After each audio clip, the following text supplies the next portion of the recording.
Zastanawiasz się, czy gleba na Twoim polu właściwie funkcjonuje? Do sprawdzenia jej stanu nie powinny pobudzić Cię jedynie niższe czy gorsze jakościowo plony, bo to już ostatni dzwonek na wprowadzenie zmian. Właściwości gleby warto sprawdzać przynajmniej raz w roku, żeby zapobiegać naprawdę poważnym problemom. Jak to zrobić? Nie musisz zgadywać. Można to ustalić na podstawie kilku czynników, m.in. aktywności biologicznej, zagęszczeń albo zaskorupienia. Z tego vloga dowiesz się, jak ocenić stan gleby i jak o nią zadbać z narzędziami Rollmaco.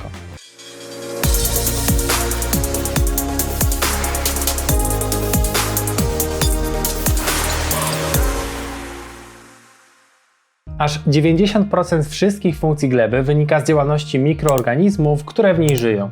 Aktywność biologiczna to więc najważniejszy wskaźnik zdrowia Twojej ziemi. Ocenienie pola pod tym kątem nie jest trudne.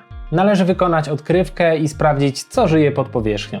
Obserwacje najlepiej przeprowadzić wiosną lub jesienią, a nie latem. Co powinno ucieszyć rolnika? Mile widziane organizmy to pająki i drapieżne chrząszcze z rodziny biegaczowatych. Łatwo je rozpoznać po czarnym kolorze ciała i bardzo szybkim poruszaniu się po powierzchni pola. Stanowią konkurencję dla szkodników. Na przykład niewielkie niestrutki mogą zjeść nawet 60% larw śmietki kapuścianej. Jeśli żyją na Twoim polu, to znaczy, że mają dostatek pożywienia. Z kolei strzępki grzybni oznaczają, że korzenie roślin mogą wejść z nimi w symbiozę, co znacznie poprawia jakość i wysokość plonów. Pożyteczne grzyby wydzielają też substancje, a konkretnie polisacharydy, czyli rodzaj cukrów, które umożliwiają zlepianie się gleby w większe elementy, tzw. agregaty, o których więcej powiem za chwilę. Jednak najbardziej pożądana jest obecność dżdżownic. Nie bez powodu te niewielkie bezkręgowce uchodzą za najlepszych przyjaciół rolnika. Drążone przez nie korytarze ułatwiają infiltrację wody, a także stanowią doskonałą przestrzeń do rozwoju młodych korzeni. Oprócz tego dżdżownice przerabiają materię organiczną na naturalny, bardzo bogaty w składniki pokarmowe nawóz, który przewyższa swoimi właściwościami wszystkie nawozy mineralne. Ze swoimi zdolnościami do spulchniania ziemi dżdżownice zastąpią nawet najdroższy mechaniczny pług. Liczba dżdżownic jest jednym z najważniejszych wskaźników aktywności biologicznej gleby. Jak sprawić, żeby dżdżownice i inne organizmy dobrze poczuły się na Twoim polu? Przede wszystkim zrezygnuj z orki. Pług odwracający ziemię to prawdziwa katastrofa dla dżdżownic, ponieważ niszczy ich naturalne środowisko. Z kolei brak okrywy roślinnej sprawia, że chrząszcze i inne małe drapieżniki nie mają się gdzie schować, dlatego z pewnością opuszczą Twoje pole. Orka niszczy też delikatną sieć grzybni. Narzędzia do uprawy bezorkowej Rollmaco, np. kultywatory grubery, brony talerzowe czy wały uprawowe, pozwolą Ci uprawiać rolę wydajnie i w sposób przyjazny dla środowiska, a także spowodują wzrost aktywności biologicznej na Twoim polu. Wspomniana wcześniej okrywa roślinna chroni głębsze warstwy gleby przed negatywnym działaniem kropel deszczu i erozją. Korzenie roślin okrywowych pełnią w ziemi podobną funkcję co zbrojenie w betonie. Zwiększają jej stabilność. Dzięki temu utrzymują ją w dobrej kondycji, zapobiegają wymywaniu i parowaniu wody, a także ułatwiają poruszanie się po polu. Oprócz tego gleba chroniona przez resztki roślinne lub rośliny okrywowe dłużej pozostaje ciepła zimą i szybciej się nagrzewa wiosną, dlatego rośliny uprawne i przedplony mogą wcześniej zacząć wegetację.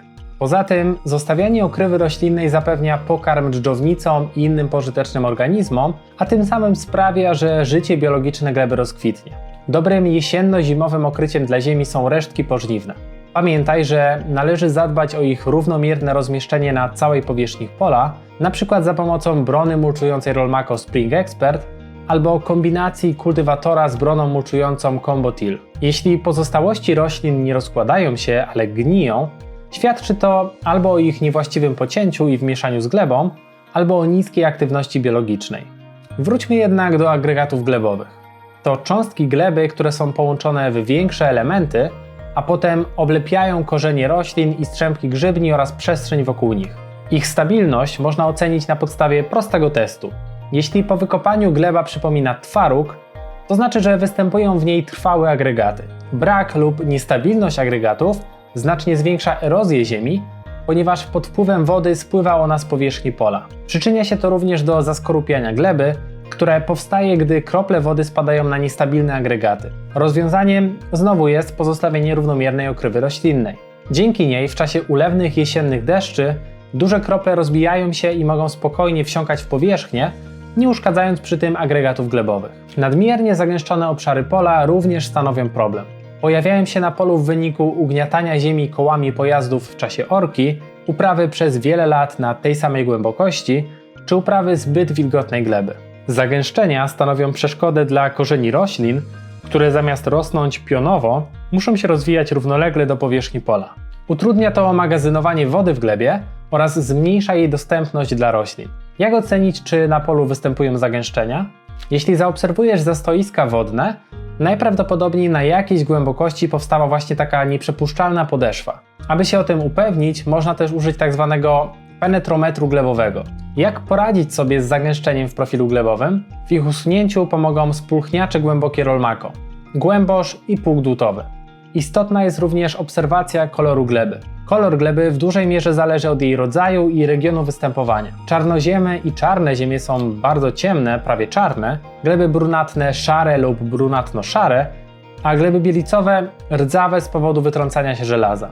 Ogólnie rzecz biorąc, im gleba ciemniejsza, tym żyźniejsza, ponieważ w próchnicy znajduje się najwięcej materii organicznej. Jednak nawet najżyźniejsze ziemie mogą ulec degradacji w wyniku niewłaściwego gospodarowania. Jeśli więc Twoje pole znajduje się na terenie Polski, w którym naturalnie występują czarnoziemy, a gleba ma jasne zabarwienie, to znaczy, że trzeba jak najszybciej wprowadzić zabiegi agrotechniczne odbudowujące żyzną warstwę uprawną. Do odbudowywania próchnicy służą praktyki rolnictwa regeneracyjnego. I tutaj znowu pojawia się zalecenie rezygnacji z orki na rzecz uprawy bezorkowej i ultrapłytkiej, pozostawienie okrywy roślinnej przez cały rok jako mulcz, przedplony, międzyplony czy poplony oraz dążenie do poprawy aktywności biologicznej. Rolmako proponuje cały szereg maszyn rolniczych, które pomogą Ci zrealizować te cele. Brony o budowie dostosowanej do rodzaju gleby, kultywatory, pługi dłutowe oraz agregaty uprawowe. Pamiętajmy, że o stan gleby musimy zadbać nie tylko dla siebie, ale też dla kolejnych pokoleń.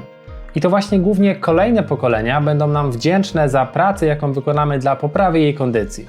W Rolmako doskonale rozumiemy, że czas jest dla Ciebie cenny i nie zawsze masz go pod dostatkiem. Dlatego przygotowaliśmy zwięzły katalog, który pozwoli Ci zapoznać się z głównymi cechami naszych narzędzi uprawowych w zaledwie kilka minut. Ten kompaktowy przewodnik jest bogato ilustrowany, dzięki czemu szybko i łatwo znajdziesz informacje, które są dla Ciebie najważniejsze. Jeśli jesteś zainteresowany odkryciem najważniejszych cech naszych narzędzi uprawowych, zapraszamy do odwiedzenia naszej strony internetowej pod adresem rolmako.pl Szybki Start. Tam czeka na Ciebie kompaktowy katalog, który pomoże Ci dokonać świadomego wyboru i wybrać najlepsze urządzenia dla swoich potrzeb. Napiszcie w komentarzach, jakie są Wasze obserwacje, czy i jak często stosujecie praktyki badania gleby na Waszych polach. A może zauważacie już korzyści płynące ze stosowania praktyk ochronnych, jak chociażby odejście od orki i pozostawienie okrywy? Czekamy na Wasze reakcje i zapraszamy do kolejnych vlogów.